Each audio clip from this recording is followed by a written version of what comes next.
this is how you lower it. This is how you raise it. Cool. And then to change the belt, you push that down. Pop that off. Pull the belt out, put a new one back on.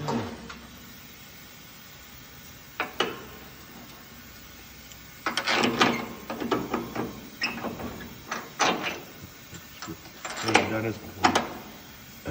And then this is called a platinum. It's basically for the very last sanding where you're hardly taking anything off. It's basically like a polisher. You just pull this down. Most of the time, you don't really use it. Raise that back up. And then for dust collection, you shut it around. Okay. And then I'll open this up so you can see. Then basically to start it is this turns on the belt.